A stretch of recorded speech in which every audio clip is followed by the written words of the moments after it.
அரசியல் பிரகடனம் அடிப்படை நோக்கங்கள்.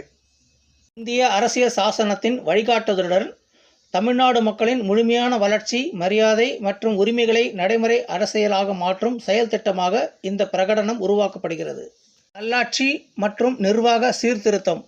ஊழலற்ற வெளிப்படையான நிர்வாகம், அனைத்து அரசு திட்டங்களும் டிஜிட்டல் கண்காணிப்பு, ஒவ்வொரு மாவட்டத்திலும் மக்கள் குறைதீர்ப்பு மையங்கள், உள்ளாட்சி அமைப்புகளுக்கு அதிக நிதி மற்றும் அதிகாரம், சமூக நீதி மற்றும் சமத்துவம், தீண்டாமை மற்றும் சாதி பாகுபாடு முற்றிலும் ஒழிப்பு, சமூக நீதி சட்டங்கள் கடுமையாக அமலாக்கம், இட ஒதுக்கீடு பாதுகாப்பு, மாற்றுத்திறனாளிகளுக்கான சிறப்பு நலத்திட்டங்கள், பொருளாதார வளர்ச்சி, குறு நடுத்தர தொழில்களுக்கு ஊக்கத்தொகை, முதலீட்டுக்கு ஏற்ற மாநிலமாக தமிழ்நாடு, புதிய தொழில் பூங்காக்கள், தொழிலாளர்களின் உரிமை மற்றும் வருமான பாதுகாப்பு, சுகாதாரம் மற்றும் சமூக பாதுகாப்பு, அனைவருக்கும் இலவச தரமான அரசு சுகாதார சேவைகள், மாவட்ட அளவில் நவீன மருத்துவமனைகள், முதியோர் விதவைகள் ஆதரவற்றோருக்கான நலத்திட்டங்கள், மனநல சிகிச்சை மற்றும் ஆலோசனை மையங்கள்,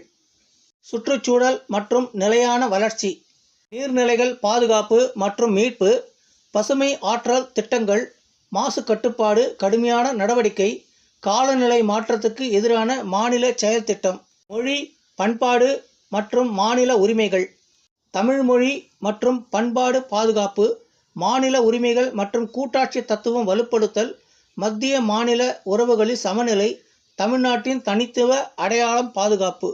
எங்கள் உறுதி 2026 மாநில தேர்தல் பிரகடனம் தமிழ்நாடு மக்களின் கனவுகள், தேவைகள் மற்றும் உரிமைகளை பிரதிபலிக்கும் ஒரு நடைமுறை செயல் திட்டமாகும். வாக்குறுதிகள் வெறும் வார்த்தைகள் அல்ல, ஆட்சியில் அமல்படுத்தும் உறுதிமொழி. மக்களே ஆட்சி, மக்களே அதிகாரம். தமிழ்நாடு மக்களுக்கு அழைப்பு. தமிழ்நாடு மக்கள் நல்வாழ்வு பேரியக்கம். அதிகாரம் அல்ல, சேவை. வாக்குறுதிகள் அல்ல, பொறுப்பான ஆட்சி. தலைமை அல்ல, மக்கள் சக்தி. தமிழ்நாட்டின் நல்ல நாளைக்காக, நேர்மையான அரசியலுக்காக, மக்கள் நலன் சார்ந்த ஆட்சிக்காக தமிழ்நாடு மக்கள் நல்வாழ்வு பேரியக்கம் மக்களுடன் கைகோர்க்கிறது.